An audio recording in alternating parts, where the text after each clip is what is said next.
माझं नाव संघर्ष गजानन इंगोले. मी राहणार बळेगाव, तालुका अकोट, जिल्हा अकोला.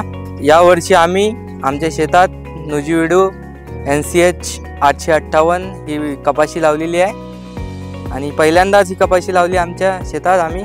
आणि याची रिझल्ट बाकी पराठीपेक्षा थोडे बेटर आहे. जसं की दरवर्षी आम्ही 3.5x1 पराठी लावतो, यावर्षी आम्ही 3x1 वर लावली आणि यामुळे आमच्या पराठीची संख्या 13,000 ते 13,500 पर्यंत गेलेली आहे. दरवर्षीप्रमाणे ही वाढलेली आहे. हे पराठी आपली लवकर येणारी आहे आणि याच्यात समजा आज रोजी याचा कापूस फुटलेला आहे चांगल्या प्रकारे आणि अर्लीची व्हेरायटी आहे.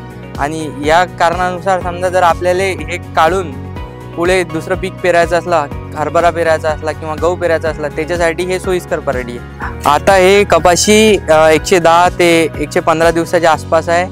आतापर्यंत फक्त आम्ही याच्यावर 5 स्प्रे घेतले आणि पराठीची अवस्था तुम्ही बघू शकता, एक नंबर आहे. बाकीच्या पराठ्याच्या बाबतीत आणि याच्या बाबतीत एक फरक असा आहे की जी बाकीच्या अर्ली पराठ्या आहेत त्याचे वजन आणि बोंडाचे वजन कमी आहे, या बोंडाचे वजन थोडं जास्त आहे.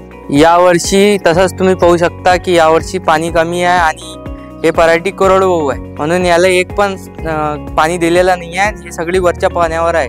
तर हे कोणत्याही जमिनीत आणि कमी पाण्यात जास्त पाण्यात सगळ्या इकडे चालू शकते पराठी. यावर्षी आम्ही या पराठीची संख्या वाढवण्यासाठी सोया कमी टाकलेला आहे.